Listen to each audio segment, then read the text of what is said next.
Hello everyone, hello once again, and welcome to another episode of my company health tech series.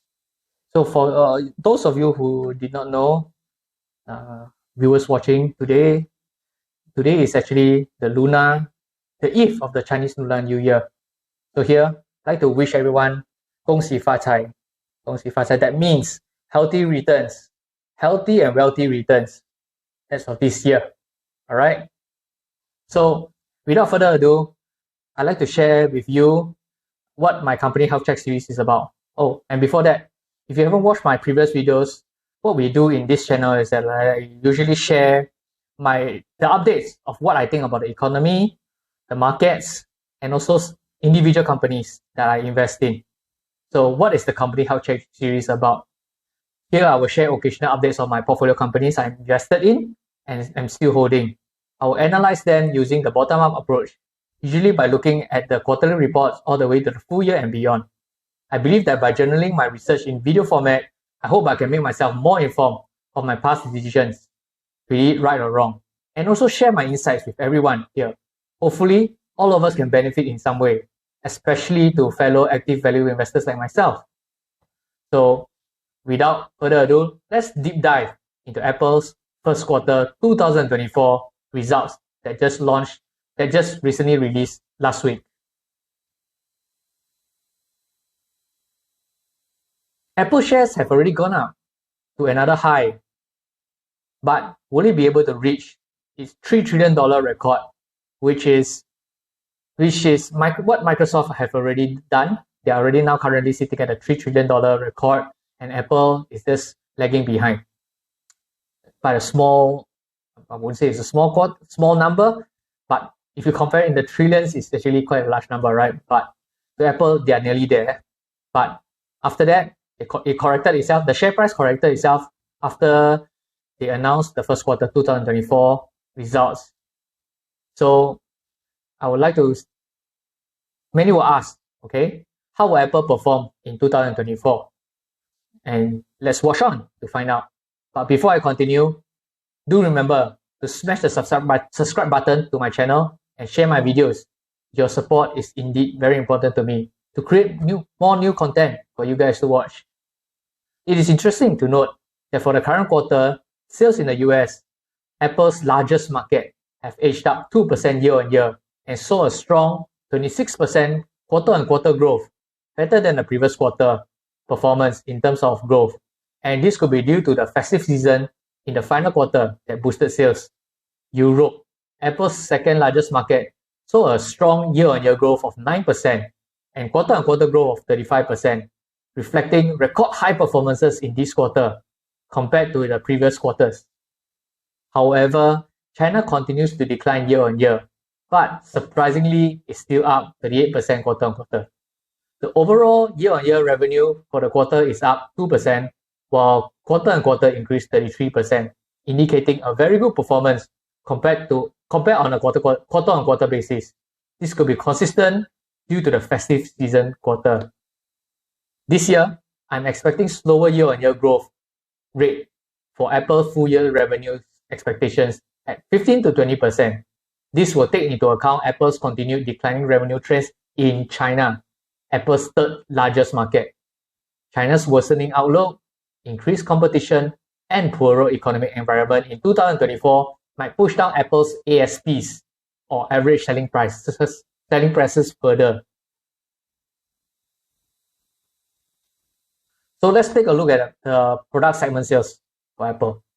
For the current quarter of 2024, we note an increase in sales for the iPhone year-on-year of 6% and an outstanding 59% quarter-on-quarter growth, a very good indicator of continued strength for the iPhone globally. Mac sales have improved slightly at 2% growth quarter-on-quarter, while iPad grew 9% quarter-on-quarter, signaling improved supply conditions for the quarter. Declines in iPads and wearables year-on-year is mainly due to the one less week of sales this year across the entire portfolio and also currency volatility headwinds. We have not fully seen the Apple Watch ban taking effect in this current quarter sales yet, and how it will affect the wearables business. I will have to continue to monitor this into the next quarter and whether its latest launch of the Vision Pro will offset this decline for the watch. Apple services this quarter slowed down quite significantly due to the effects of one less week sales as well compared to last year.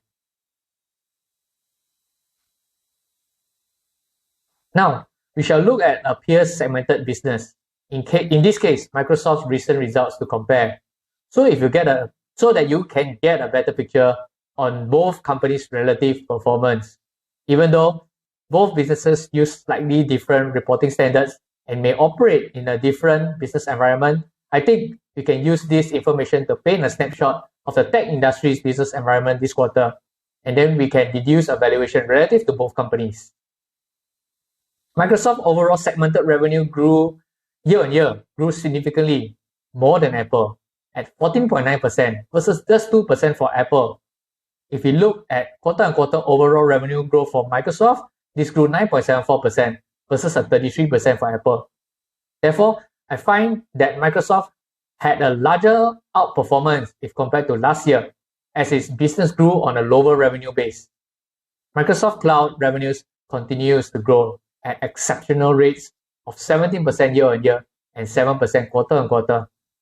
As Apple's cloud revenues are consolidated under its services business, I'm unable to do a comparison and can only make an estimated based on Apple Cloud's current total subscriptions and its pricing. Microsoft operating margins, however, declined from 47% due to its last quarter earnings to currently 43%. At 43%, margins are still superior in terms of its earning power. Market have seemed to already attach a higher premium to Microsoft's share price, and based on its PE currently, it is trading at 34 times its 2023 earnings and 13 times its price to sales, while Apple is also priced at about 30 times its 2024 forward earnings and 6 times its price to sales. Both companies are indeed trading at premiums at this point of time. So CEO Tim Cook announced that December quarter's strong growth, particularly in India, Indonesia, Saudi Arabia, and Chile, had really contributed quite a bit to its top line. Zoho, a leading technology company headquartered in India, offers its 15,000 plus global employees a choice of devices, with 80% of their workforce using iPhone for work and nearly 2/3 of them choosing Mac as their primary computer. This is good news as management continues to penetrate into the Indian market, of which Apple has a huge untapped potential to gain market share. iPhones were still 4 out of the top 5 models in the US and Japan, 4 out of the top 6 models in urban China and the UK, all top 5 models in Australia. Apple has been in China for 30 years, and management remains very optimistic about China over the long term. To be also hitting a new install base number at high watermarks and the continued growth in upgraders year over year during the quarter, management believes that there will soon be a turnaround in capturing back the market share in China. With regards to the Vision Pro, Tim Cook and the management team also are already seeing leading organizations across many industries such as Walmart, Nike, Vanguard Group, Stryker, Bloomberg, and SAP starting to leverage and investing in the Apple Vision Pro as their new platform to bring innovative and spatial computing experiences to their customers and employees, which is also promising news for the Vision Pro's future potential. Management expects both March quarter's total company revenue and iPhone revenue to be similar to a year ago. The services business expects a similar double-digit growth to what was reported in the December quarter, and gross margins to be between 46 and 47% next quarter.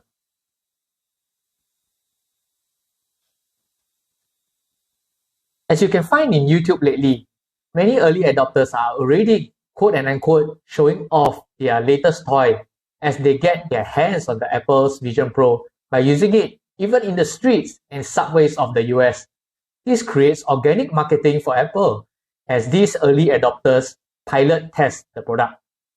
Apple will soon use this feedback to further improve on its product before its next shipment worldwide. Let's now look at Apple's P&L dating back to 2005. Apple has shown resilience in terms of revenue and net profit growth from 2005 to 2023.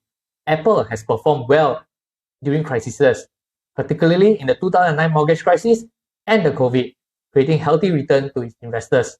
Net profit margins have been consistent and still comes across healthy at above the 20% range. However, at net profit margins of above 20% consistently, Apple still holds strong earnings power. Having 193 million units of iPhone shipped worldwide in 2023, representing a 10% global market share in the smartphone business, solidifies my statement earlier regarding Apple's earning power, and I am confident that this will remain the same in the next 2 to 3 years until we see more of how the Vision Pro can complement its current ecosystem. I noted that for cost of sales, Apple have improved further this quarter and resulted in better gross margins compared to last year. The continuous improvement in gross margins is mainly due to its strong product mix and Apple's pricing strategy. In fact, gross margins improved 70% year-on-year, indicating that the strategy is indeed working well. R&D expenses have also come down during the quarter, but management assures that Apple continues to invest smartly and efficiently. Today, total expenses grew 1.1% this quarter. If we compare this year-on-year, which is proportionally small, seems to me that management is monitoring costs very, very carefully.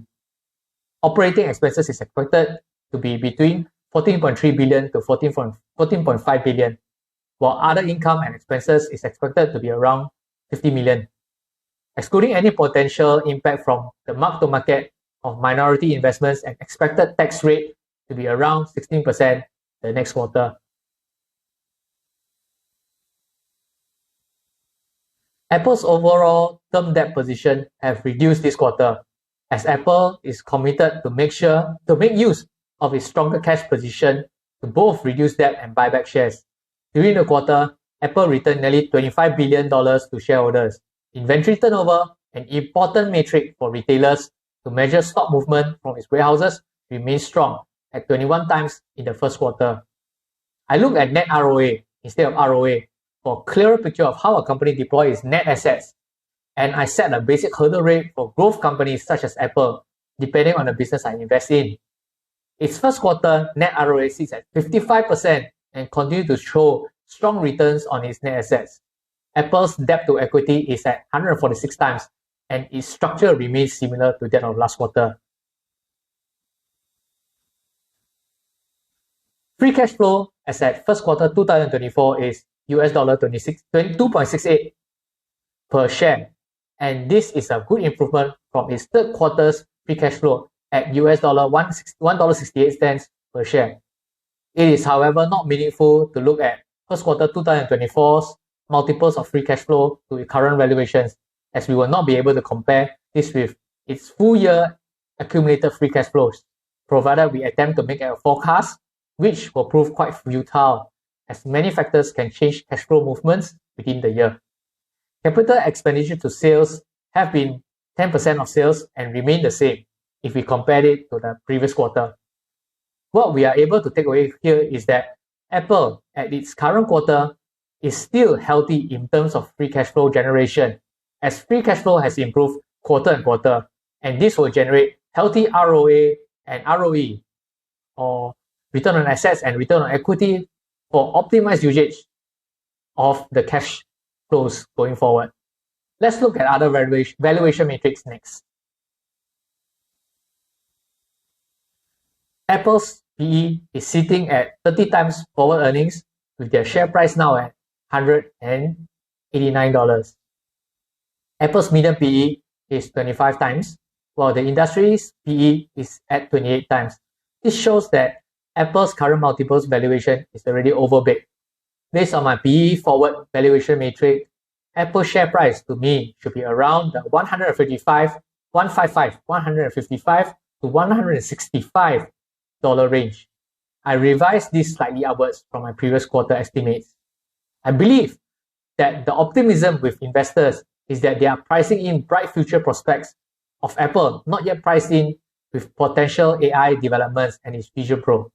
Also, Apple's strength in its many patents estimated to be in the thousands, and it is know-how in exclusive chip designs, which is built to cater to its products, give Apple a huge advantage against its competition. These are the premiums the investor will pay to own Apple. My very conservative expected returns from a discounted earnings perspective, Apple valuation to me should be worth just about 2 times its forward 2024 estimated revenues. Current price to revenue is already 6 times Apple's 2024 forward revenues.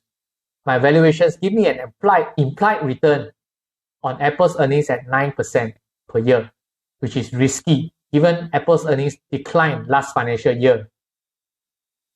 There is therefore little margin of safety at current stock prices, provided Apple announces some surprise upside potential for its businesses this year. Based on my new framework designed to give an overall health review of my invested companies, I developed a grading system of the most important factors on my investment checklist so that I could formulate a call to action on whether to accumulate, wait, or reduce my existing stock positions. For Apple, I have downgraded my overall rating of a C grade for my future business expectations of Apple due to the uncertainty in China based on its current quarter sales. This means I will not accumulate any positions until it reaches very close to good margins of safety.